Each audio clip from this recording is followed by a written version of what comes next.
Carissa desarrolló su tesis de licenciatura bajo la dirección del profesor Alejandro de Michelis y la misma se tituló Petrología e implicancias geotectónicas en enclaves ultramáficos gábricos alojados en rocas ultrapotásicas miocénicas de la Sierra de los Chacais, oeste Chubut.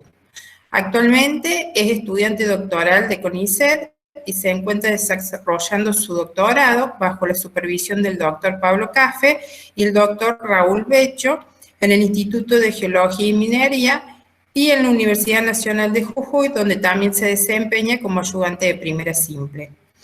El tema de estudio actual es fuentes de litio y boro de los depósitos evaporíticos de la Puna, aportes del basamento cristalino paleozoico y del volcanismo cenozoicos.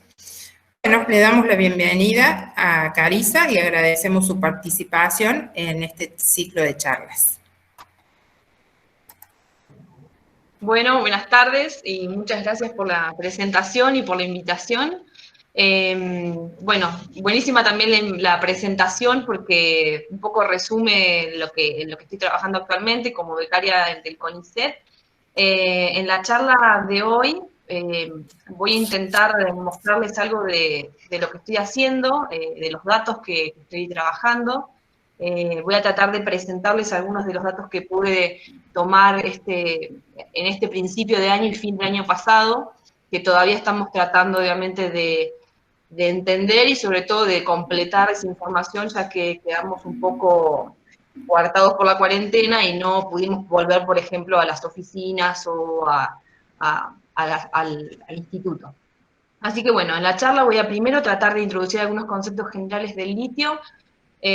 Como la charla está orientada más bien a estudiantes de la licenciatura, ya que la invitación provino de la agrupación de estudiantes, algunas cosas son muy generales y muy básicas, pero el fin mío es de tratar de demostrar cómo usamos los isótopos de litio y de estroncio en entender las fuentes y los procesos que controlan el enriquecimiento del litio en los salares. Así que bueno, voy a tratar de presentar mi pantalla. Compartir.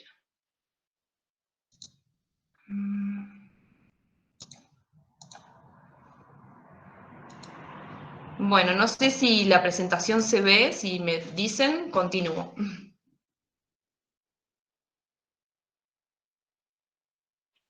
Sí, se ve bien. Gracias.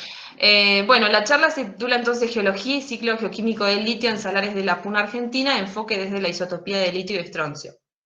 Como lo que les comentaba, es tratar de mostrar algunos datos recientes de cómo los isótopos de litio y estroncio pueden ser usados para entender estos depósitos. Para comenzar, algunas generalidades respecto al litio.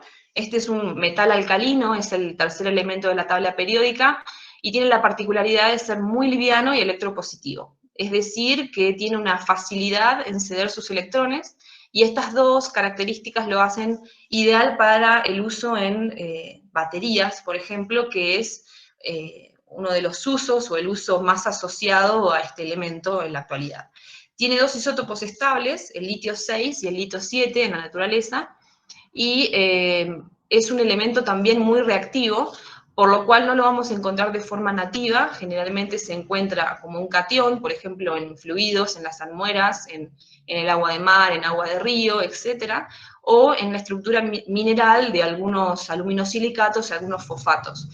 Esta reactividad hace que, por ejemplo, los chicos que trabajan, investigadores y algunos compañeros que trabajan en el Instituto del Litio, que se llama acá en Jujuy, que buscan el desarrollo de baterías, tengan que trabajar el litio en estas cajas secas o cajas de guantes, en un ambiente controlado donde pueden manejar el litio metálico, que es este disquito que se ve acá, que lo utilizan para armar estas pilas, no sé si el nombre es bien pila, pero armar este tipo de baterías, donde lo que podemos ver es que el litio en forma metálica es plateado, tiene un brillo metálico y es muy, muy maleable, muy blandito, y bueno, es muy, como dije, muy reactivo, por lo cual ellos arman las baterías adentro de estas cajas, y bueno, los sacan por estas precámaras, ingresan y sacan todo el material por estas cámaras para evitar que el litio reaccione con el nitrógeno, el agua, el oxígeno, etc. Como dije, las propiedades que tiene el litio, ser muy liviano, muy bueno, reactivo, uno de los mayores usos que se le da a este metal es la fabricación de pilas o baterías recargables. El año pasado, de hecho, más de la mitad de la producción mundial de litio fue utilizado en estas baterías recargables, a pesar de que el litio tiene de diversas aplicaciones, por ejemplo, en cerámicas, grasas, polímeros, y hasta incluso para el trastorno de algunas enfermedades mentales. Hay algunos trabajos muy curiosos que muestran, por ejemplo, la relación entre la positividad o el estado de ánimo de algunas comunidades en relación al contenido de litio de las aguas que consumen. Incluso hay unos trabajos que plantean, por ejemplo, menor tasa de suicidio a mayor contenido de agua, a mayor contenido de litio en las aguas. Cosas curiosas que se ven relacionadas al litio.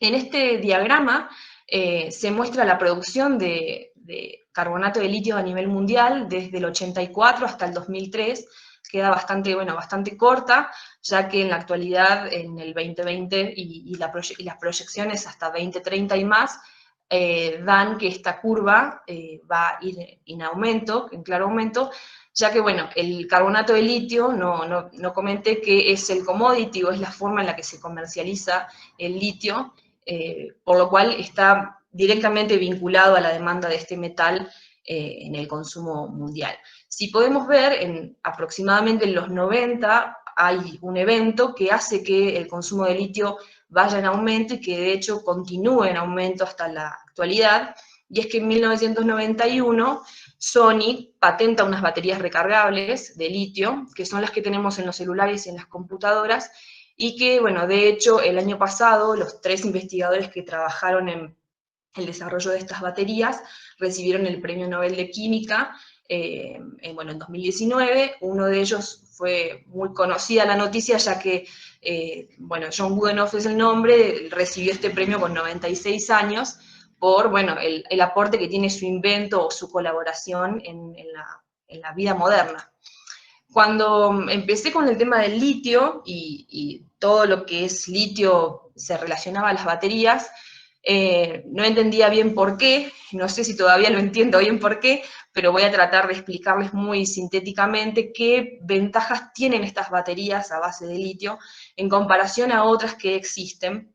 En este gráfico se grafica la densidad energética de diversos tipos de baterías, en peso y en volumen. Es decir, que en el eje de las Y se puede leer el tamaño de la batería y en el eje de las X el peso de una batería. Si, por ejemplo, tenemos una determinada cantidad de energía que nosotros queremos almacenar, para una batería, por ejemplo, de plomo ácido, que son la de los autos actuales de combustión, que se utilizan para arrancar los autos, vamos a necesitar una batería muy pesada y de mucho tamaño, ya que estos ejes crecen hacia el cero, digamos.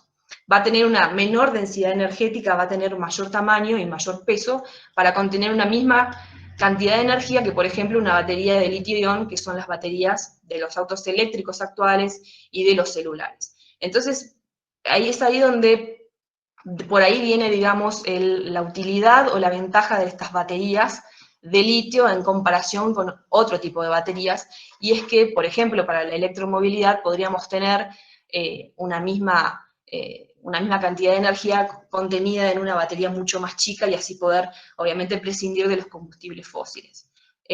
A su vez, también hay desarrollo de otro tipo de baterías que actualmente son inseguras, que son las litio-metal, y que prometen una mayor densidad energética. Con lo cual, si no hay otra batería o otro elemento que sustituya a estas que están en desarrollo, todo parecería indicar que la producción de litio, el consumo de litio va a seguir creciendo tal cual lo muestran los pronósticos. Pero cuando hablamos también de producción relacionada al litio, no solo lo hacemos en relación al metal en sí, sino, por ejemplo, en esta gráfica se puede ver cómo, a partir también de los 90, las publicaciones científicas, reviews, papers relacionados que contengan la palabra litio o relacionadas a las baterías de litio ha ido en franco aumento, De hecho, creo que ahora la curva es más abrupta que nunca, demostrando un poco el interés que hay sobre este elemento por parte de la sociedad y también por parte de la comunidad científica.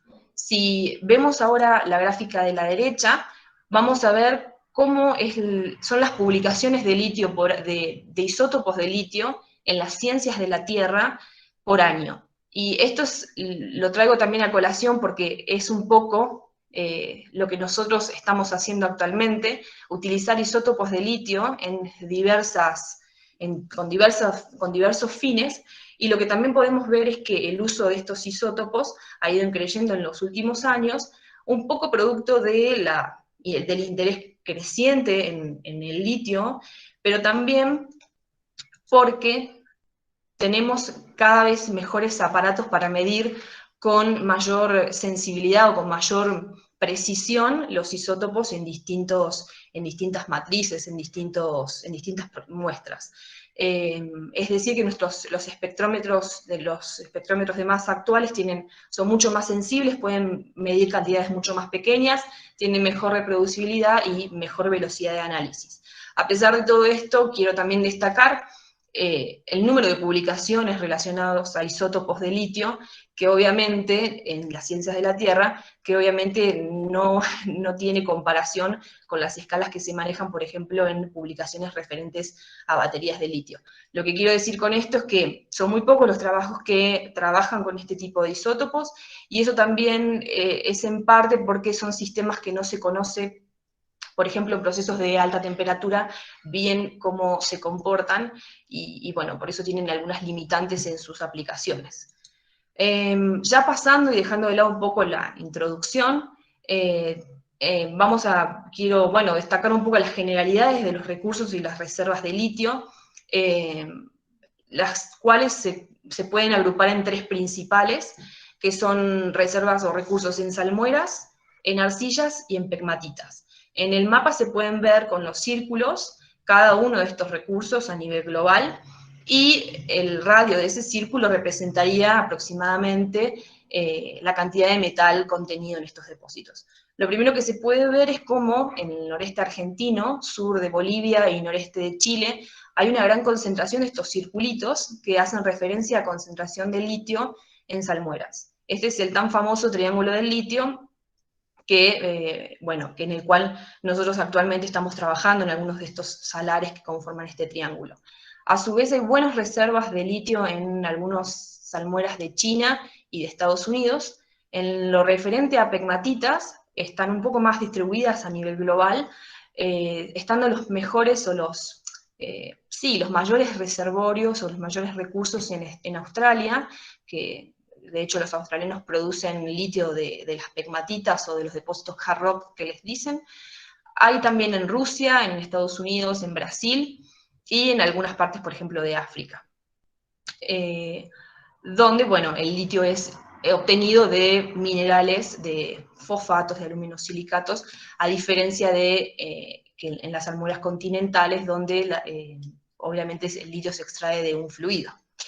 El tercer depósito, que tiene también bastante importancia, son arcillas ricas en litio. Hay un grupo de unas arcillas, que es el grupo de las segmentitas, llamadas sectoritas, que son conocidas como las arcillas de litio, o arcillas con litio, de las cuales hay buenos reservorios en Jadar, que está ubicado en Serbia, y en Estados Unidos. La problemática con estos depósitos es que en la actualidad no hay una manera de extraer, económicamente rentable, de extraer el litio de estas arcillas, por lo cual son depósitos que están aguardando ser explotados.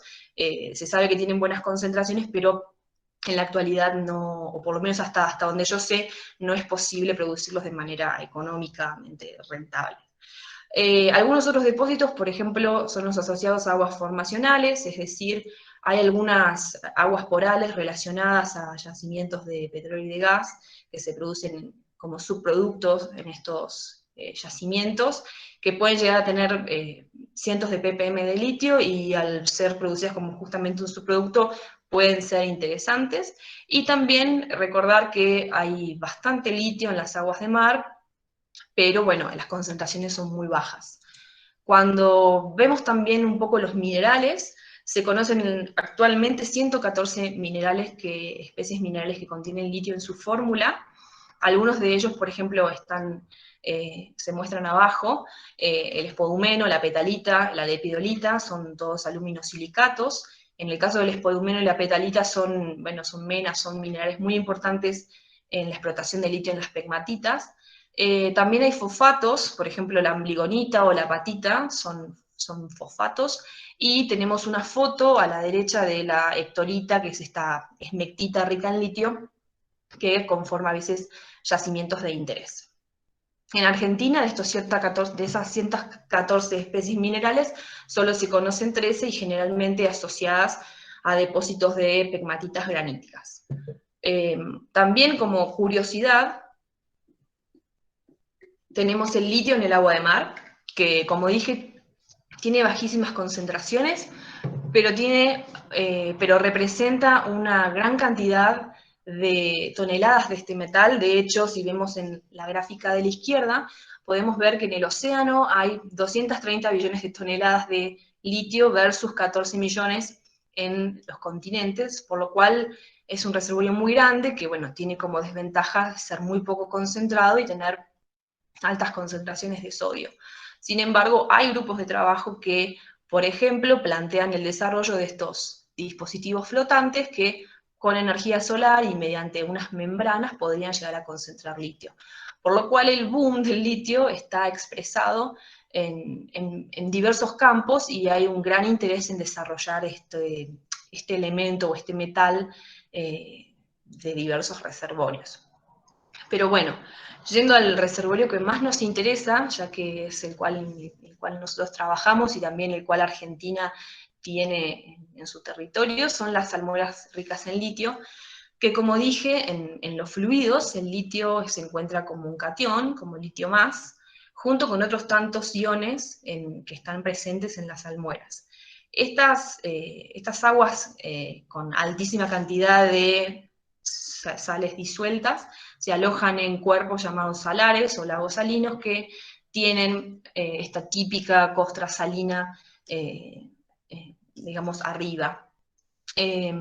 La concentración del litio en las salmueras puede ser muy variable, puede ir de cientos a miles de ppm, y cuando comparamos con el litio, el contenido del litio en las aguas superficiales, obviamente que esas aguas superficiales de 0,01 ppm no son las que están alimentando el salar, porque generalmente tienen una concentración más grande. Vemos que las salmueras tienen gran cantidad de litio.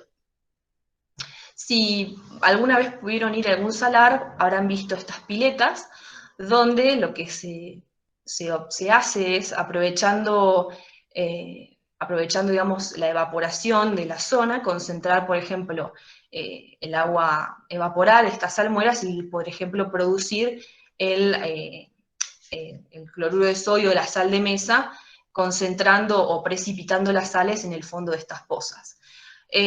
Más allá de que el proceso no es exactamente el mismo, porque en este caso yo produzco o me interesa producir los sólidos que cristalizan, y en el caso de las salmueras de las plantas lo que me interesa es producir la salmuera, estos procesos de evaporación son utilizados en las piletas que tienen las empresas, por ejemplo, mineras, para ir de a poco concentrando el litio en los fluidos antes de ingresarlos a las plantas, donde van a realizar la concentración y la obtención del carbonato.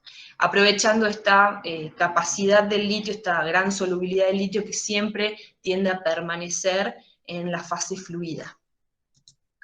Esto, bueno, es muy, muy general y básicamente cuando nosotros vemos estos salares con estas costras salinas, o perfiles o si pudiéramos ver una corona o un perfil en un salar rico en halita, podríamos ver que hay una sucesión de capas de sales con sedimentos.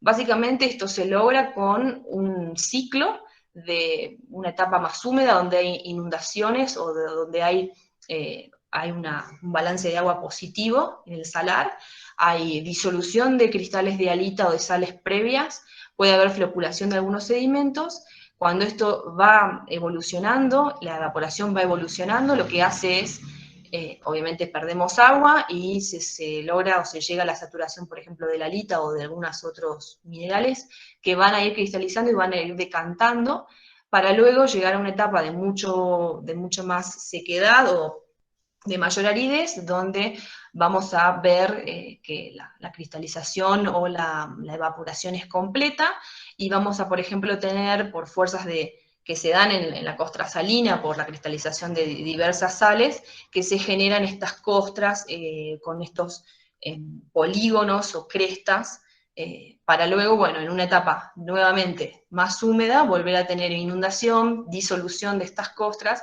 y volver a tener sedimentación. Esto obviamente es muy, muy básico y probablemente las personas que estudien bien estos procesos en el salar no estén totalmente de acuerdo conmigo, pero bueno, es una simplificación que tiene el fin obviamente de ejemplificar los procesos que ocurren para que se den estos perfiles de sal. En relación también a los salares, Houston y colaboradores en el 2011 proponen la clasificación de los salares en dos, en salares de tipo maduros o alíticos y en salares inmaduros o clásticos, donde básicamente lo que se plantea es que en los salares inmaduros o clásticos son salares que están ubicados a mayor altura, donde hay mayor aporte de agua. Este mayor aporte de agua hace que tengamos mayor aporte de sedimentos y de material, bueno, silicoclástico al salar, y que podamos tener, por ejemplo, algunos niveles de sal intercalados en el relleno de estos sistemas. En el caso, por ejemplo, ya de los salares maduros o salares salíticos, tenemos condiciones de mayor aridez. Las fases más silicoclásticas se restringen a la zona marginal del salar, y el perfil o el relleno del salar es más bien un relleno o un relleno cristalino, o sea, que son perfiles que abunda la halita, y tal es el caso, por ejemplo, del salar de Atacama, que tiene un núcleo salino muy, muy potente. En el caso de los salares que estoy trabajando yo, casi todos son salares clásticos. Sin embargo, que sean clásticos o alíticos no quiere decir nada respecto a que sean o no interesantes en el contenido de litio. Tanto los salares alíticos como los clásticos pueden tener buenas reservas de litio en sus almueras. Ya dentro del triángulo del litio y acercándonos a nuestra área de estudio, como podemos ver, aquí se ejemplifica un poco esquemáticamente la disposición que tienen los salares, que forman, bueno, una especie de triángulo, ubicados, bueno, en el noreste argentino, en el noreste de Chile y en el sur de Bolivia. Se pueden ver, como mencioné, que los contenidos de litio son variables. Por ejemplo, el salar de Atacama, que tiene las mayores concentraciones de litio de los salares que aquí se exponen, por ejemplo, tiene 7000 ppm en el núcleo salino. Puede estar también el salar del Hombre Muerto, que se ubica acá, en el límite entre Catamarca y Salta, con valores de hasta 700, y el salar de Uyuni en Bolivia con contenidos de hasta 500 ppm. Como dije hace un rato, el boom del litio también, yo creo, se siente mucho más fuerte en Argentina, porque junto con Bolivia y con Chile tenemos en nuestro territorio el 60% de las reservas de este metal. Sin embargo, esto en la actualidad, bueno, no quiere decir nada en el sentido de producción, ya que el mayor productor a nivel mundial es Australia y produce de rocas duras, de pegmatitas, con lo cual, bueno, creo que del triángulo del litio el país que más explota sus recursos actualmente es Chile, pero no sabría decirlo con certeza. Pero bueno, ya volviendo un poco más también a la geología. Cuando uno ve estos depósitos, y sobre todo cuando el fin que percibimos, por ejemplo, nosotros es entender la concentración de estos metales, se empieza a preguntar qué tienen en común, con el fin de poder entenderlos, para poder encontrar algunas características que los agrupen. Munk y colaboradores en 2016 presentaron, bueno, un review que ellos toman los salares del Triángulo del Litio, también toman salares de China y de Estados Unidos. De Estados Unidos toman Clayton Valley y del Triángulo del Litio toman como ejemplo, por ejemplo, más que nada Atacama. Y ellos concluyen que hay algunas características que estos salares o que se tienen en común para llegar a tener un salar con salmueras ricas en litio. Primero es un clima árido que me permita concentrar esas salmueras. Es decir, altas tasas de evaporación, bajas precipitaciones, un balance de agua negativo que permita que yo pueda tener altas tasas de evaporación y los iones y los elementos se me puedan ir concentrando dentro de las salmueras que tengo en los salares.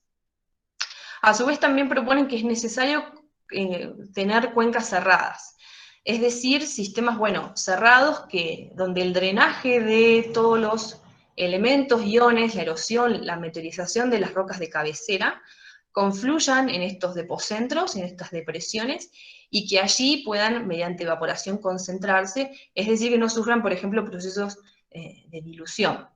Ellos también plantean, por ejemplo, bueno, la presencia o la necesidad de una subsidencia tectónica para que estas cuencas puedan ir acomodando todo este aporte.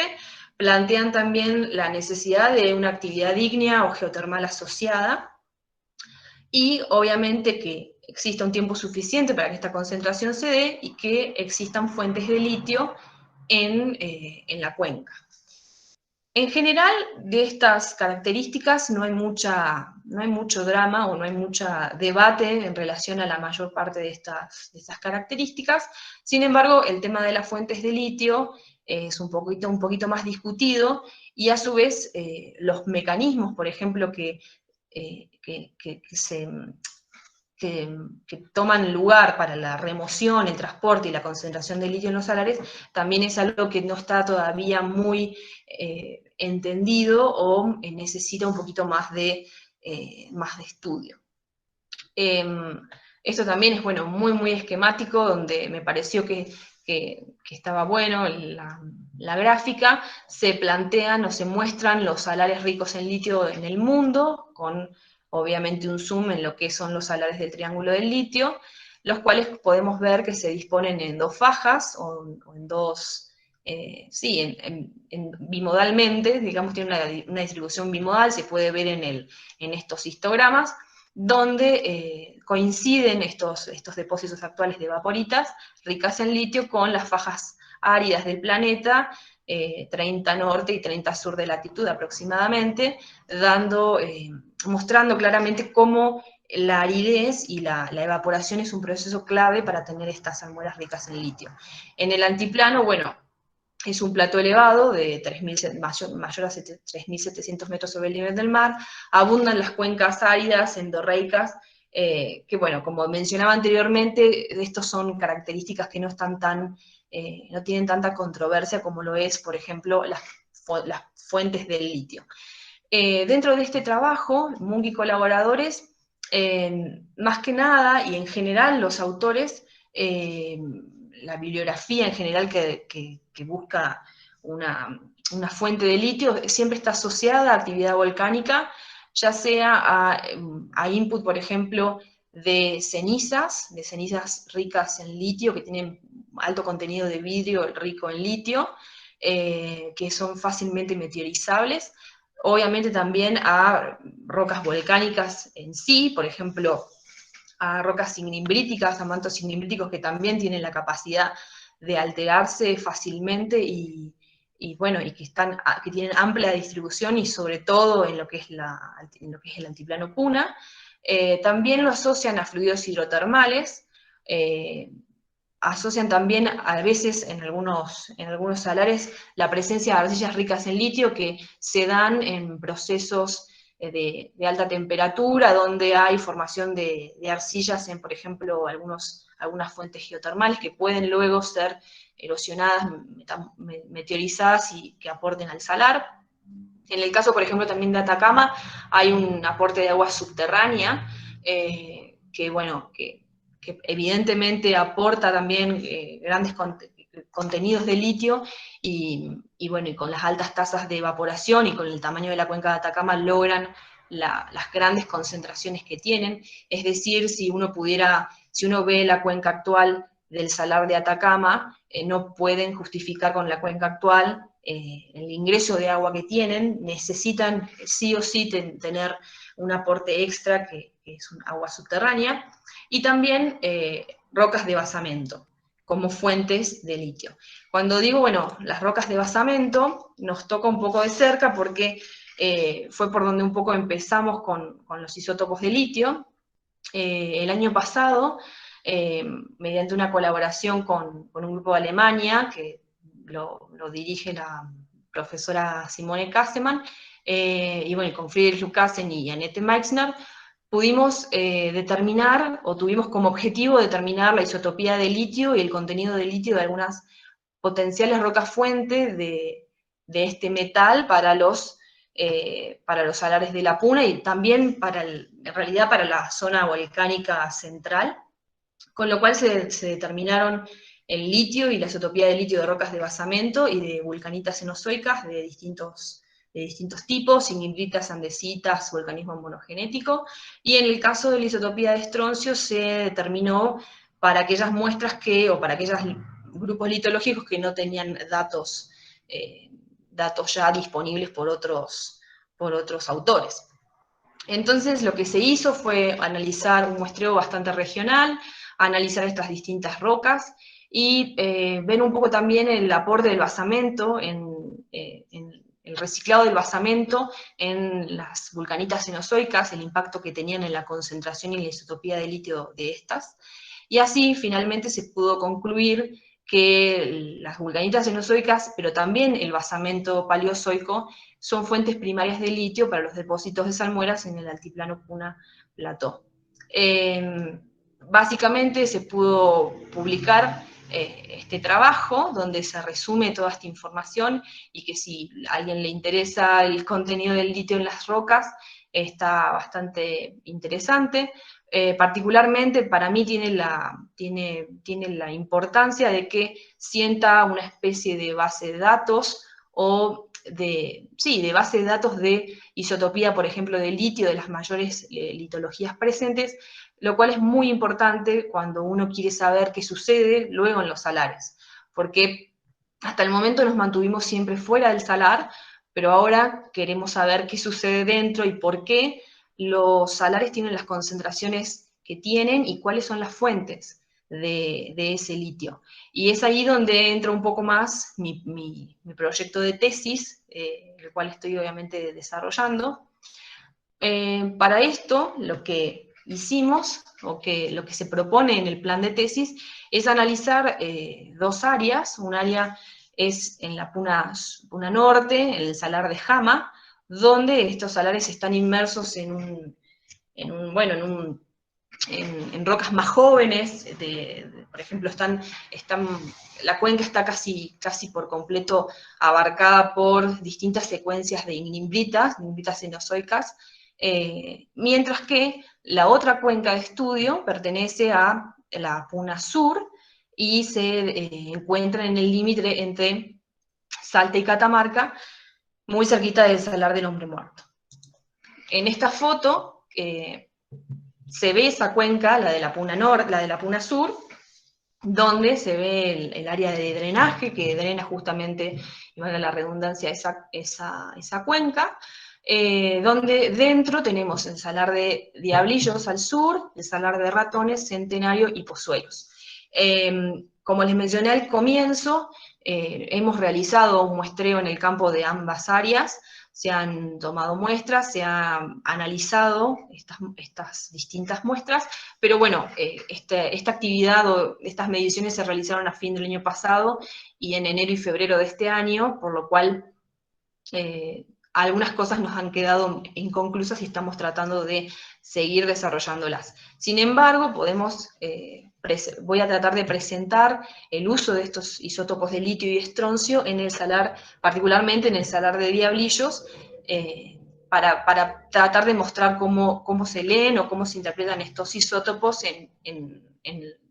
para determinar procesos y fuentes. Entonces, bueno, como volviendo al tema de la cuenca, esta es la cuenca de Centenario Pastos Grandes, con el Salar de Diablillos, Ratones y Centenario.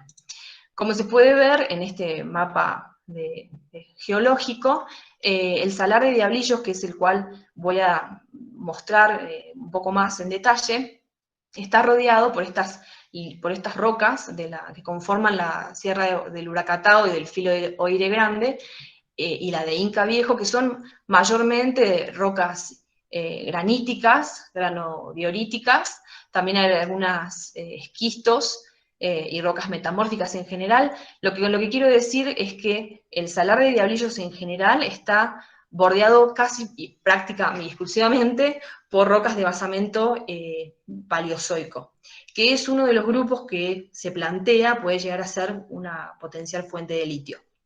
La particularidad de esta cuenca es que también tenemos algunas metas sedimentitas ordovícicas, de la formación, por ejemplo, falda siena, que constituyen el filo de Copalayo, algunas sedimentitas terciarias, pero casi no tenemos, y podría decir que en realidad no tenemos, ninguna de estas volcanitas cenozoicas en lo que es dentro de la cuenca de drenaje de estos salares. Por lo cual, lo que es de mi interés que por lo menos ahora se queden con la idea de que el Salar de Diablillos está bordeado casi exclusivamente por rocas del basamento paleozoico. El mayor ingreso de agua a este cuerpo es a través del río Diablillos, que drena la Sierra del Huracatao, que ingresa por el sector sur, y que en relación a los otros salares, este se encuentra en una mayor altura, es decir, están como si fueran escalonados. El Salar de Diablillos a más en altura, luego el de Ratones, y un poquito más debajo, o casi igual que el de Ratones, el de Centenario. Una vez que teníamos esta idea en mente de estudiar qué pasa con este salar, que está rodeado exclusivamente por rocas de basamento, decidimos, bueno, aplicar un approach o un enfoque desde los isótopos de litio y de estroncio. Los isótopos de litio, como dije al principio, son dos isótopos estables, el litio 6 y el litio 7, y están en la naturaleza, se encuentran en contenidos muy disímiles, siendo mucho más abundante el litio 7. Tienen a su vez otra particularidad, que tienen una diferencia de masa muy, muy grande. El isótopo pesado es aproximadamente un 17% más pesado que el isótopo liviano. Esta característica hace que en procesos de baja temperatura estos isótopos se fraccionen, siendo, gracias a este fraccionamiento, buenos indicadores de procesos, por ejemplo, de meteorización. Esto puede sonar medio enredado, pero lo que quiero básicamente decir es lo siguiente. Cuando uno tiene una roca expuesta a meteorización, por ejemplo en el contrafuerte de los salares, las rocas, bueno, se alteran, los minerales en esas rocas se alteran, y cuando estas estructuras se rompen, comienza a liberarse el litio que contienen estas litologías o estos minerales originarios. Con la particularidad de que el litio 7 tiene una mayor coordinación tetraédrica, por ejemplo, con el agua, entonces el litio 7 va a tender a concentrarse en la fase fluida, y el litio 6 va a quedar preferentemente retenido en los minerales neoformados de alteración. Lo cual, con el tiempo, va a empezar a generar distintas señales isotópicas en los fluidos y en el agua, con un mayor contenido de isótopos pesados en las bases fluidas y un mayor contenido del isótopo liviano en estos minerales neoformados que finalmente van a constituir los sedimentos o las fases detríticas. Siguiendo un poco la convención digamos, la convención de los isótopos estables, nunca vamos a ver la isotopía, por lo menos en la actualidad, nunca vamos a ver la isotopía de litio expresada en una relación de litio 6 y litio 7, sino que lo vamos a ver expresado en una notación que es la notación delta de litio 7, expresada en per mil, que lo que básicamente muestra es que tenemos la medición de la isotopía de la muestra referenciada a un estándar, que tiene una concentración conocida, es un carbonato ultrapuro de litio, menos 1 por 1000. Entonces, cuando veamos en realidad el de la notación delta se referencia a la medición de nuestra muestra referenciada a un estándar. Que por suerte uno puede olvidarse de esta fórmula si se acuerda de lo siguiente. Cuando uno está en presencia de deltas de litio 7 positivos, significa que hay mayor concentración del isótopo pesado, y cuando uno está en presencia o mide deltas de litio 7 negativos, hay una mayor concentración del isótopo liviano. Es decir, positivo pesado y negativo liviano. Con esta idea, lo que se hizo fue ir al área de estudio. Esta es un modelo digital de la zona sur de la cuenca de Centenario Pastos Grandes, donde con los puntitos se muestran los puntos de muestreo. Lo que intentamos también hacer es seguir un poco el rastro o seguir un poco la alimentación al salar. Estas son las rocas de basamento paleozoico que les había mostrado, la Sierra del Blacatao, la Sierra del Inca Viejo. Este es Diablillos, este es Ratones y este es Centenario. Y lo que hicimos fue tomar muestras de todas aquellas fases dentro del salar, con el fin de poder compararlas, y una vez, y ya teniendo la isotopía de las rocas de los contrafuertes, la isotopía de litio y la isotopía de estroncio de las rocas del contrafuerte, poder interpretar la isotopía de las fases dentro del salar y ver los fraccionamientos que existían y poder interpretar procesos, y con la isotopía de estroncio interpretar fuentes. Entonces, lo que hicimos fue tomar aguas de escorrentía, por ejemplo, del río Diablillos, tomar sedimentos.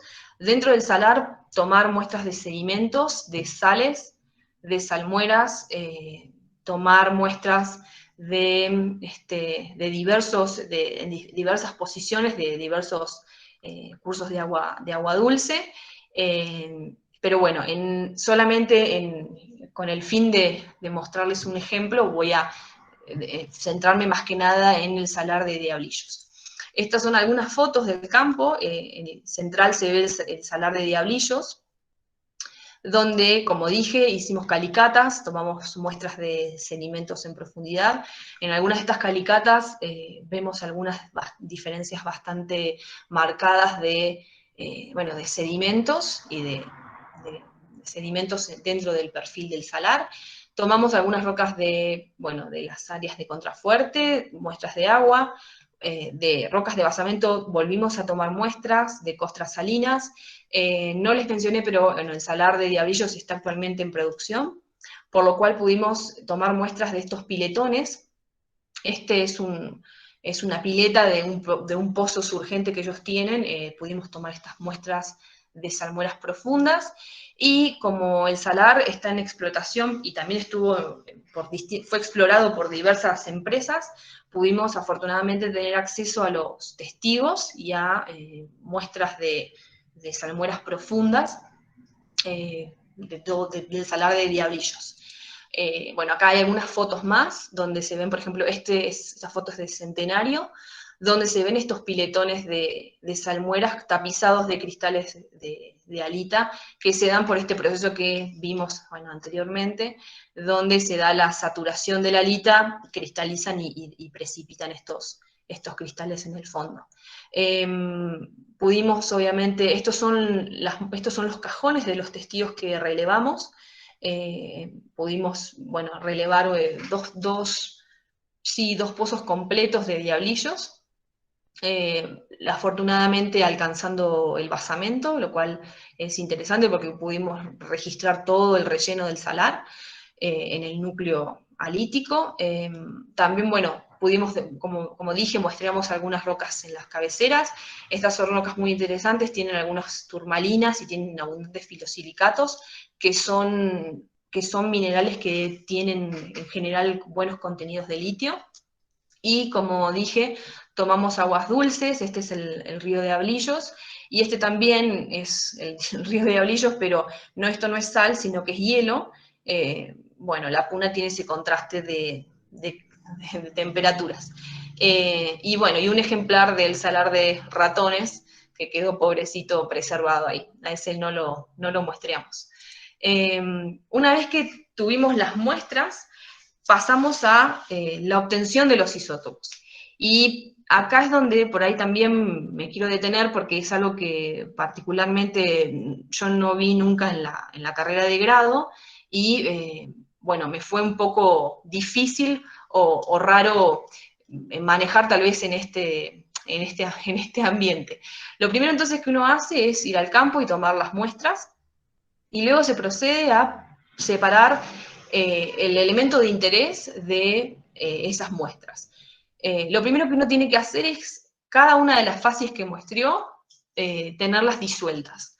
En el caso de las salmueras es muy fácil, porque la salmuera ya está disuelta, con lo cual se obtiene una alícuota de la muestra, se centrifuga con el fin de que no haya ningún sedimento dando vueltas, pero es muy sencillo. En el caso de las sales también, se secan, se disuelven en agua pura, también se quitan algún sedimento por centrifugado y no hay mayor problema. Cuando ya estamos trabajando con sedimentos y con roca dura, debemos moler la muestra con algunos cuidados de dónde lo hacemos y en qué orden lo hacemos para evitar contaminación cruzada, sobre todo para el isótopo de litio.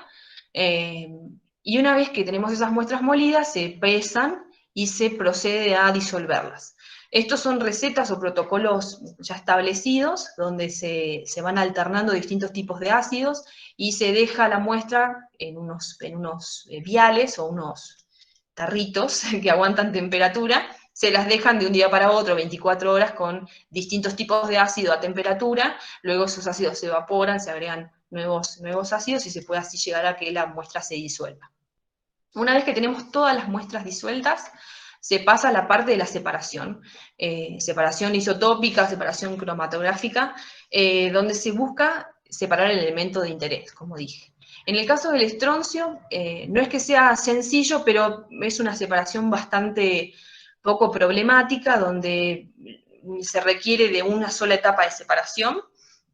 Se utilizan estas columnas, que en el interior tienen unas resinas que tienen la capacidad de retener o de dejar pasar determinados elementos. Entonces, uno lo que hace es cargar la muestra y esperar a que salga la fracción que contiene el elemento deseado.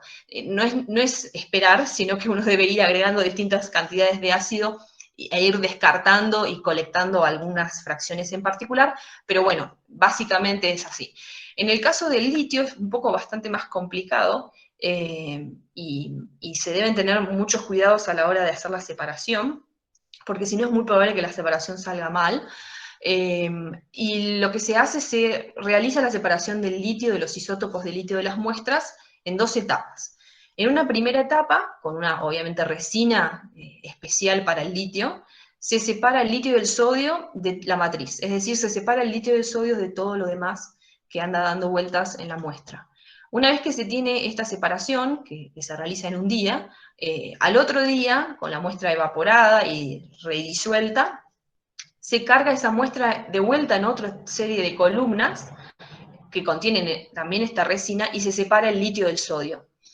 Lo cual es muy importante porque el sodio interfiere en la medición de los isótopos de litio, y en el caso, por ejemplo, de las salmueras, bueno, en realidad de cualquiera de las muestras del salar, pero en el caso de las salmueras o de las costras salinas, la cantidad de sodio es muy grande, por lo cual esta separación tiene que quedar bien separada. Una vez que se tienen estos concentrados o las muestras ya separadas, se procede a medirlas en los espectrómetros de masa.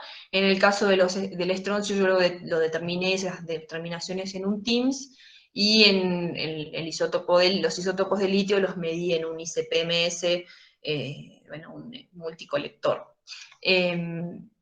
Entonces, estas son, bueno, algunas imágenes de los laboratorios.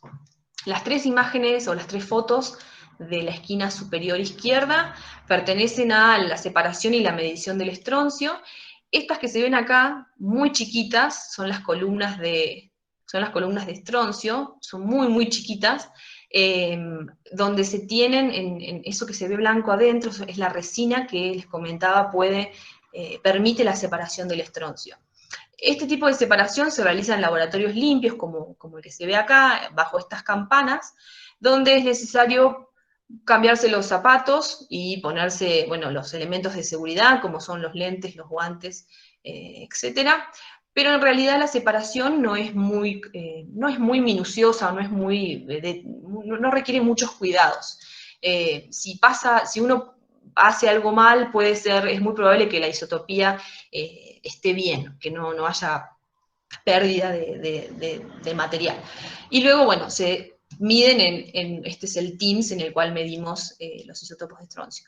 En cambio, los isótopos de litio son bastante más complicados y son muy sensibles a cualquier cosa que uno haga mal en el laboratorio.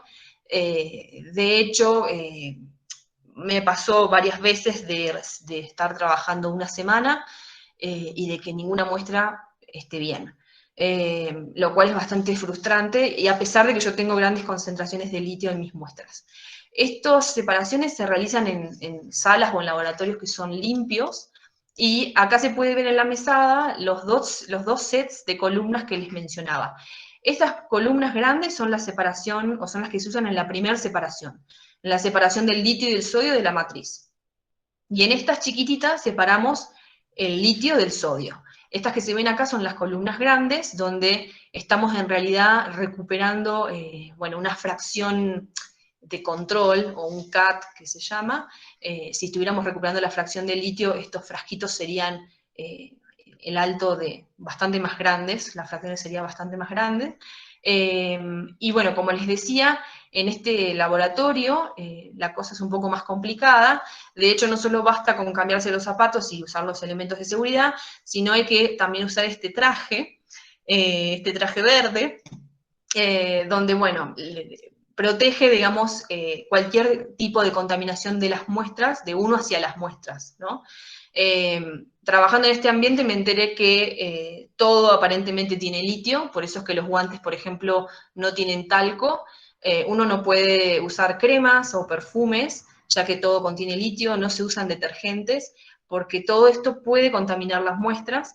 En el caso de mis muestras, también cuando fui a analizarlas, fue un caso muy particular, porque en este laboratorio generalmente miden y separan isótopos de litio en carbonatos marinos, que están en concentraciones de ppb, es decir, partes por billón, en muy bajitas concentraciones. Y claro, cuando yo llego con las muestras de la puna, que tienen ppm, que tienen miles de ppm, yo era una especie de, mis muestras en realidad, eran una especie de peligro para contaminar las muestras de cualquier otra persona que estuviera trabajando en el laboratorio. Por lo cual, cuando el tiempo que yo trabajé, nadie más trabajó conmigo, medio triste, y el equipo también, cuando se medían mis muestras, luego tomaba bastantes horas en volver a estar estable para medir las bajas concentraciones de las otras muestras de mis compañeras. Pero bueno, es muy interesante. Entonces, bueno, después de tanto trabajo, se puede llegar a obtener un gráfico como este, en el cual ploteo estos datos que les menciono que obtuvimos para el salar de Diablillos. Cuando uno ve este gráfico, por ahí al principio no entiende nada, no ve nada.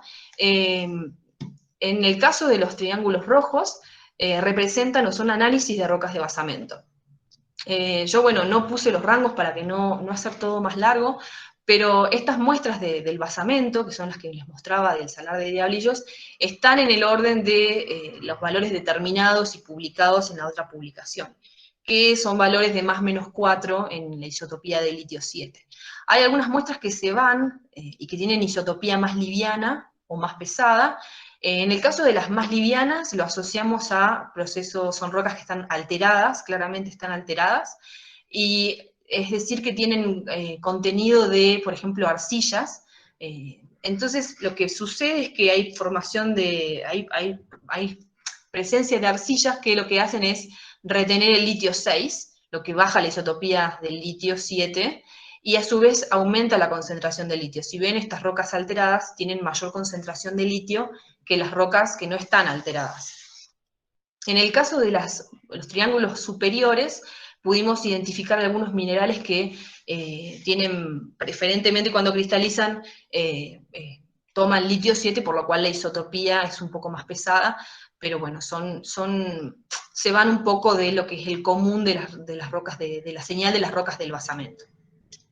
Otra cosa que se puede ver en el gráfico es cómo hay una distribución, sí, bimodal o especular de las muestras. Esto se debe a que estamos hablando o estamos en presencia de las salmueras y de los sedimentos. Como les mostré con el fraccionamiento del litio, cuando tenemos procesos de meteorización, procesos de baja temperatura, que las muestras se alteran. Cuando yo digo muestras, estoy tomando como punto de partida esta señal, o sea, esta composición isotópica que son las rocas del contrafuerte. Por eso es importante conocer la isotopía de litio y también de estroncio de las rocas que están en los márgenes del salar, para poder interpretar luego las fases que están dentro del salar. Como les decía, cuando hay alteración, el litio 6 tiende a quedar retenido en los minerales de alteración, es decir, por ejemplo en las arcillas, y es por esto que los sedimentos muestran esta señal isotópica digamos baja, valores más bajos. Y las salmueras presentan valores positivos, valores más pesados, donde, bueno, no solo también vemos valores positivos, valores más pesados, sino también vemos mayor concentración de litio. Esta distribución, digamos, de las muestras, habla de que claramente los procesos de alteración y los procesos de meteorización y de neoformación de arcillas son claves para concentrar el litio en los salares. Es decir, nosotros podemos pasar de rocas que, fíjense, tienen una concentración de litio de 40 ppm, bueno, microgramos, gramos, y podemos llegar a tener sedimentos de hasta 800 ppm o miligramos, gramos, y salmueras de hasta 1400, con este fraccionamiento dual. Otro proceso que hace que las salmueras lleguen a tener estos valores tan altos de litio está claramente evidenciado por esta distribución que hay entre el grupo de las salmueras celestes y el grupo de las salmueras verdes y violetas. Las salmueras verdes y violetas son salmueras que muestreamos en los piletones estos de alita que están de forma superficial en el salar, que son salmueras que están muy evaporadas, muy concentradas, por lo cual, mientras que estas celestes son salmueras subterráneas, con lo cual acá estamos evidenciando, estamos viendo que hay un proceso de concentración por evaporación. Es decir, que estas muestras superficiales tienen, bueno, menor contenido de agua, el litio, como sabemos, siempre queda en la fase fluida, entonces se va concentrando, paulatinamente concentrando. Otro proceso que afecta a la concentración de las salmueras es la cristalización de la halita. Cuando la salmuera se va concentrando, se llega al punto de la saturación de la halita, donde la halita se empieza a cristalizar, y cuando cristaliza, consume el cloro, bueno, los cloruros y el sodio de la solución, dejando el litio en la fase fluida, por lo cual estas muestras que están acá, por ejemplo, son las sales, que tienen una concentración de litio mucho más bajas que la salmuera, pero la isotopía es la misma. Esto se debe a que está demostrado que cuando la halita cristaliza, no hay un fraccionamiento isotópico de litio. Por lo cual, cuando yo analizo una muestra de sal y analizo la salmuera cogenética de donde esta sal precipitó, van a tener la misma señal isotópica. Lo que también nos llama mucho la atención es el contenido de litio de algunas sales. Por ejemplo, esta sal tiene aproximadamente 200 ppm de litio. Si pensamos que la halita no tiene capacidad en su estructura para incorporar litio, la verdad que estos valores nos parecen muy altos. Hay algunos estudios en el Salar del Hombre Muerto donde explican, donde ven este tipo de valores altos en las sales y los asocian a la presencia de inclusiones fluidas de salmuera en las sales. Es decir, cuando la halita cristaliza, incorpora algunas gotitas de salmuera en su interior, que luego cuando nosotros tomamos la muestra y las disolvemos para analizar, las liberamos en la solución y las medimos como que, bueno, fueran parte de la estructura de la halita. Y como dijimos anteriormente, como esa salmuera que tienen en su interior es esa salmuera cogenética y no hay fraccionamiento de litio, hay una modificación en la concentración del litio, pero no hay una modificación en la isotopía del litio de la sal. Entonces, si buscamos un resumen para los procesos que vemos en el salar de Diablillos, lo primero que podemos decir es que hay dos procesos principales que regulan la concentración del litio en el salar de Diablillos. El primero es la meteorización de las rocas de cabecera o de caja, que esa alteración de los minerales libera litio y que el litio se fracciona a las fases móviles y a las fases sólidas del salar. Lo que, bueno, me olvidé de decir es que este proceso también se interpreta por el rango de fraccionamiento que tiene. Cada proceso que uno puede llegar a interpretar tiene un fraccionamiento distinto y por eso de vuelta es necesario conocer qué roca es la que se altera para uno poder decir, bueno, mi roca tiene esta composición y se fraccionó un 10 per mil o 5 per mil, etc. Entonces, el primer proceso que nosotros vemos es un proceso de meteorización y de alteración a baja temperatura que libera litio y lo concentra en las fases móviles y en los sedimentos, en los minerales neoformados en las arcillas. Luego vemos que dentro de las fases móviles, las salmueras sufren procesos de evaporación que producen concentración del litio en el fluido sin un fraccionamiento del litio, y a su vez también tenemos, la consecuente cristalización de la halita que también tiende a incorporar en su estructura algunos elementos y dejar el litio en solución.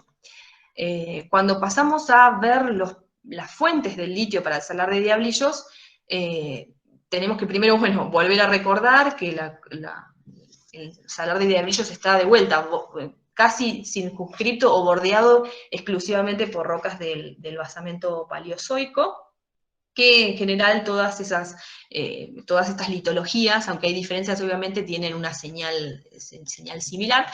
Estas son algunas de estas muestras que vemos que son valores bastante radiogénicos. Esta es una muestra que es un poquito más baja, pero en general las muestras tienen valores de 0,72, 0,74, de isotopía de estroncio, y por lo que podemos ver, las salmueras y las sales de Diablillos dan en el rango de la isotopía de estroncio del basamento. La isotopía de estroncio nos sirve como trazador de fuente, y no solo nos sirve en los sedimentos, sino también en los fluidos. Cuando un curso de agua drena una litología en particular, adquiere la señal isotópica, la relación isotópica de estroncio de la roca por la cual circuló. Por lo cual podemos ver que las sales y las salmueras de Diablillos tienen una clara señal del basamento. E incluso estos puntitos celestes hacen referencia a cursos de agua fresca o agua dulce que alimentan el salar, y podemos ver que las salmueras tienen un valor intermedio entre estos aportes de agua. Pero bueno, cuando pasamos a analizar los sedimentos de Diablillos, pasa algo bastante curioso, y es que vemos que los sedimentos muestran una isotopía de estroncio bastante menos radiogénica, y de hecho bastante disímil a la isotopía del basamento. Por lo cual podemos decir, y obviamente que seguimos trabajando en esto, que para el salar de Diablillos es evidente que hay un aporte de las rocas del basamento, pero también hay una fuente que no está presente actualmente en la cuenca. Hay una roca menos radiogénica, por ejemplo, vulcanitas cenozoicas, que no están presentes en la cuenca actualmente, pero que sin embargo evidentemente tienen una influencia para los depósitos del salar de Diablillos. Como les dije anteriormente, afortunadamente pudimos coordinar con la empresa y nos dieron acceso a testigos y a muestras de salmuera en profundidad, con la suerte de que las muestras de salmuera son ensayos individuales, es decir, no son ensayos de varios reservorios a la vez, sino que son en general ensayos de fluidos puntuales, con lo cual pudimos, con la descripción de estos cores o de estos testigos, pudimos recrear de forma muy, esquemática, muy básica, el relleno del salar de Diablillos, con la suerte también de poder tener las rocas de basamento, es decir, tener la columna completa. Pudimos de estos testigos tomar muestras donde están las estrellas de sedimentos y de salmueras y realizar el estudio de isotopía de estroncio, de isotopía de litio y de contenidos de litio, con el fin de entender las variaciones de las fuentes y de los procesos que actúan en profundidad. Esto, bueno, es algo en lo que estamos obviamente trabajando, junto con los otros datos, junto con los datos de Centenario y junto con los datos de ratones, estamos tratando de empezar una discusión y de, obviamente, resumirla en una publicación que esperemos pueda estar lista este año. Así que, bueno, este es un poco el resumen o el uso de la isotopía de litio y de estroncio en estos sistemas. Como conclusiones preliminares podemos decir que en el salar de Diablillos hay dos procesos que son básicos en la concentración del litio, y es la meteorización con la formación de arcillas y la evaporación, que hacen que el litio pase de estar en los contrafuertes a estar concentrado en el salar. Vemos que hay un aporte mixto de litio en el salar de Diablillos, rocas de basamento y otra fuente. Tenemos afortunadamente también algunos otros isótopos, aparte de estroncio, litio, medidos en estas rocas para precisar mejor qué litología es, o qué, dentro del vulcanismo cenozoico, cuál de estas litologías son las que aportan el litio. Y también, bueno, como aprendizaje, que a pesar de que estos salares se encuentran a veces en contextos geológicos muy similares, tienen historias distintas. A esto hago referencia porque, bueno, tenemos tenemos datos de centenarios de ratones que son distintos a los de Diablillos, más allá de que están pegados uno al lado del otro, son distintos, por lo cual, bueno, volviendo al trabajo de Munk, hay algunas características que son necesarias y que son están totalmente en común, como por ejemplo la aridez, o por ejemplo el tener cuencas endorreicas cerradas, pero en lo relativo a las fuentes de litio, evidentemente pueden ser múltiples. Así que bueno, este es un poco el resumen que tenemos hasta ahora. Muchas gracias. Y cualquier pregunta, comentario o sugerencia será bien recibido. Antes agradezco también a este trabajo, se pudo realizar por financiamiento de CONICET, obviamente, por una beca de la IAS, que permitió un viaje a los laboratorios, y también por una beca de la DAD que permitió otro viaje a los laboratorios de Bremen para hacer las determinaciones. Así que bueno, muchas gracias. Bueno, muchas gracias, Carissa. Acá los chicos de la agrupación de geología te han dejado algunas preguntas. La primera de ellas es cómo identificas la fuente de litio, ya sea si este es de origen hidrotermal, volcánico o de basamento. ¿Querés responder ese y después te hago las otras? Sí, en el tema, si no respondo de a una. Con el tema del si es de basamento o si son asociadas a vulcanismo, por ejemplo, a vulcanitas cenozoicas, nos podemos dar cuenta por la isotopía de estroncio. Y cuando hay procesos, yo mencioné, por ejemplo, el fraccionamiento del litio en procesos de baja temperatura. Cuando hay procesos hidrotermales asociados, el fraccionamiento es distinto, por lo cual la señal en la salmuera va a ser distinta, el delta de litio 7 va a ser distinto, y nos va a dar la pauta de que hay un aporte hidrotermal. En el caso nuestro, de nuestras salmueras, no vemos esa señal, por lo cual, como decía previamente, a pesar de que se plantea muchas veces que es una condición sine qua non tener aporte hidrotermal, en nuestro salar no es necesario para tener las concentraciones de litio que vemos. Bueno, la otra pregunta es, ¿se sabe cuáles son las causas de las altas concentraciones de litio en el triángulo de Argentina, Bolivia y Chile? Bueno, en el trabajo que mencioné, al final hay algún apartado. Básicamente es una conjunción de varias cosas. Primero es tener bueno, la fuente de litio. En el trabajo se ve un poco que la concentración en los Andes centrales es un poco más alta que para el sector sur y para el sector norte, pero básicamente para mí tiene una explicación más sencilla, que es, por ejemplo, para el norte de lo que es el altiplano, es una zona mucho más húmeda. Si nos movemos al este también, la humedad es mucho, la aridez es mucho menor para lo que son, para lo que es la región pampeana, con lo cual no nos faltaría estas condiciones de aridez que concentren el litio. Para el sur nos hace falta también vulcanismo más joven, también la aridez es menor, así que es una conjunción de cosas las que hacen que uno pueda inferir por qué no hay depósitos más allá del triángulo del litio. Igual todavía está en discusión, ¿no? Bueno, acá varias personas te felicitan por la charla, que ha sido muy interesante. Excelente presentación. Acá Alberto Saro te pregunta, ¿cuál es la importancia comercial y los precios según el contenido de litio 6 o litio 7?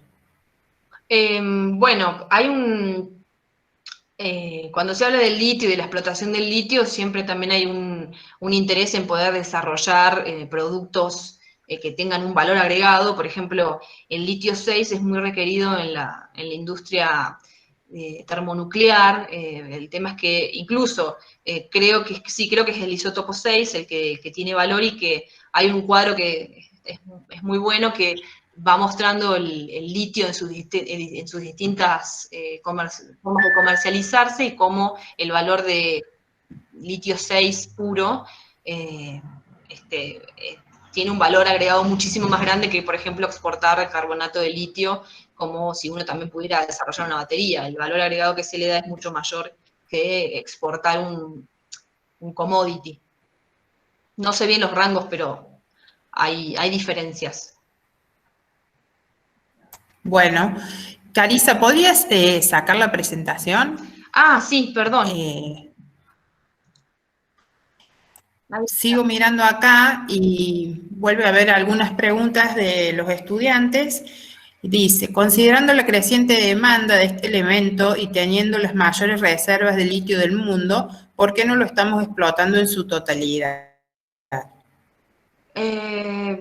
Bueno, esas tipos de preguntas por ahí me exceden, porque no conozco la realidad completa. La verdad que no sé si estoy capacitada para responderla. Sé que en algunos lugares hay problemas con algunas comunidades, pero la verdad que no tengo la respuesta para esa pregunta. Bueno, vamos con la próxima. Considerando el fraccionamiento de litio por la cristalización de halita, en el muestreo de sales, ¿existen métodos para establecer si el litio está en inclusiones de salmuera o si está en la estructura de las sales? Obviamente que hay un par de trabajos que muestran que es una especie. Hay algunos trabajos que dicen que directamente el litio no entra en la estructura, pero yo he encontrado algunos que dicen que puede haber una sustitución del litio muy, muy bajita en la estructura de la halita. Hay trabajos que sí, lo que lograron hacer es medir las inclusiones fluidas de la halita, medir la concentración de litio de algunas inclusiones fluidas en la halita, y han visto que la concentración es altísima y que es comparable con la salmuera de la cual cristalizó. Y que es más que nada en eso en lo que se apoyan, junto con el estudio de la estructura, en decir que están inclusiones y no en la estructura estas altas concentraciones de litio. Bueno, la última de los alumnos es, ¿se han detectado problemas ambientales vinculados a la explotación de litio en salares? En caso de existir, ¿cuáles son? Bueno, esa pregunta yo también se la he hecho a varias personas, porque a pesar de que nosotros tenemos vínculos con las empresas, porque nos han brindado material, no es con todas, y bueno, hay algunas en las que yo he consultado, porque también he leído algunas cosas referentes a la gran cantidad de agua que se evapora para concentrar el litio en estas piletas que mostré al principio. pero la verdad que no he tenido respuesta y que no conozco de impactos, pero no estoy negándolos, sino que nuevamente los desconozco, no sé si hay o no. Creo que creo que el estudio inmunológico por ahí es una deuda media pendiente que tienen estos sistemas tan sensibles. Bueno, acá un señor, Elmer Rondoy, te manda saludos de Perú, te dice excelente presentación. Gracias. Mauro de la Hoz pregunta, te dice muy buena la charla y te pregunta si hicieron isotopía de la paleofuente termal que se encuentra en Diablillo. Se corta un poco, pero algo que no mostré, bueno, que está bien, que esta pregunta es muy acertada, hay algunos travertinos en el área que hablan de algunas paleofuentes. Nosotros lo que hicimos fue analizar los travertinos. Con el análisis de los travertinos se puede inferir la isotopía de las aguas que depositaron esos travertinos, y esa extrapolación o esa isotopía que nosotros vemos tampoco nos da que sea un aporte necesario para las concentraciones de litio. Así que sí analizamos, pero no vemos que tenga un impacto en la concentración de litio en el salar. Bueno, acá Juan Otamendi te dice, buenísima la investigación, Carissa, un placer escucharte. Iván Romero te felicita desde Chile, jefe de exploración de litio en el salar de Maricungá, y solicito coordinar reunión para compartir experiencias. Buenísimo. Brígida Castro te dice que es muy interesante la charla, te manda saludos. Roberto Lencina dice, si se explotaran los recursos en su sentido amplio, ¿habría sobreoferta y sería un problema el precio? Tampoco todos los proyectos tienen definidos sus recursos. ¿Eso es una pregunta o una aseveración? No tiene ni así, está como sin signo de pregunta la final, la segunda parte. Ah, ok. Sí, bueno, como todo es de oferta y demanda, calcularía que si hay una sobreoferta, el precio caería y como cualquiera de estos recursos, de estos bienes. Bueno, acá Marcelo Barrio Nuevo te dice, excelente charla, consulta y disculpa, no recuerdo la columna estratigráfica de la Puna. ¿Cuáles son las rocas del basamento y la composición que puede asociarse con la paragénesis de litio? Bueno, ahí nosotros tenemos digamos, afloramientos de granitos y granodioritas, por ejemplo, del complejo eruptivo Oire. Tenemos también afloramientos de la formación Pachamama. Después me preguntaba la paragénesis. Dentro de lo que son las rocas de diablillos que están en el basamento, también en la quebrada de donde proviene el río de Diablillos hay algunas vetas o algunos cuerpos de pegmatitas, que mostré una foto muy chiquitita donde hay gran cantidad de micas y de turmalina, que son facies que pueden tener grandes concentraciones de litio, de hecho los tienen.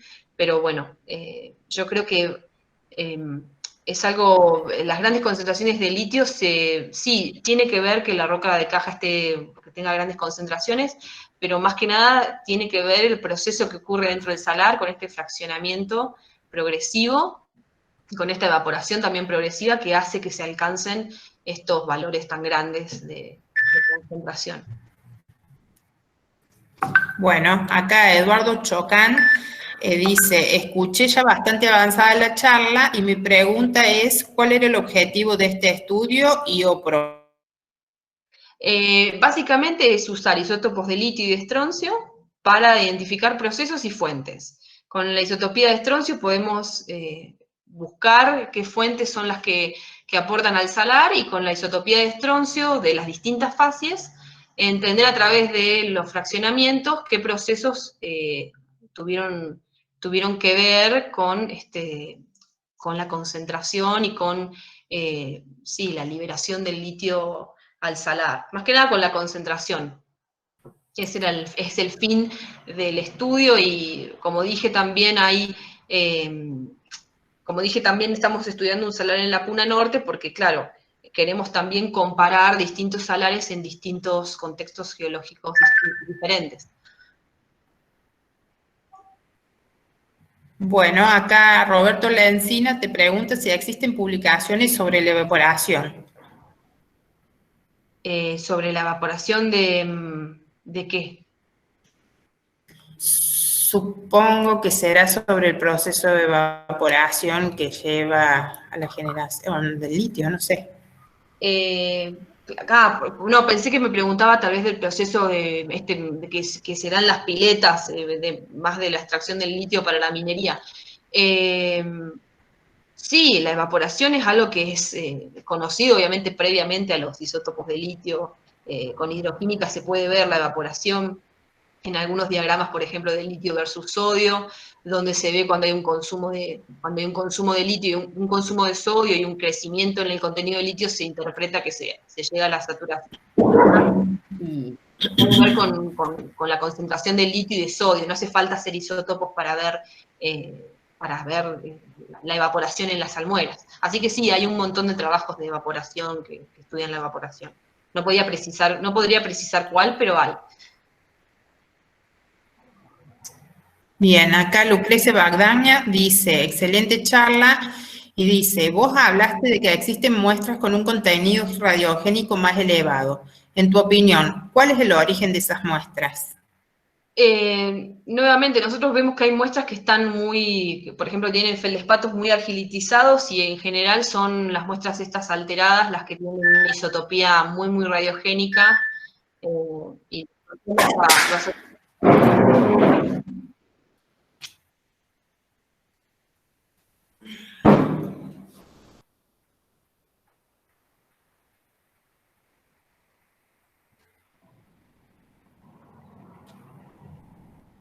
no sé si hay más preguntas. A ver, déjame ver un segundo. Héctor Ostera. Buen trabajo. ¿Cómo se ubicaría la contribución eventual de aportes hidrotermales en el diagrama de litio 7 y estroncio 87-86? ¿Cómo sería el modelo de mezcla? Los datos sugieren que no se pueden explicar los procesos de mezcla simple entre dos componentes. Me parece que me excede un poco la pregunta, pero en relación a lo que es el aporte hidrotermal, nosotros veríamos una isotopía de litio más pesada, veríamos más fraccionamiento para las salmueras, y nosotros estamos en rangos de salmueras de 10 per 1000, 15 per 1000, que son, digamos, una isotopía que no tiene una mayor influencia de procesos hidrotermales involucrados. Bueno, Carissa, el resto de los comentarios son saludos y felicitaciones por las charlas. Así que, bueno, de nuestra parte, agradecerte por tu trabajo, por participar. Muy linda la charla y, bueno, estamos en contacto. Bueno, yo quería volver a agradecerles por invitarme, por acordarse, porque siempre está bueno que la gente, bueno, valore tu trabajo, porque cuesta mucho hacerlo, y quería también agradecer especialmente a los chicos, a Sofía, a Facu, que son unos genios, la paciencia, así que bueno, espero conocerlos pronto.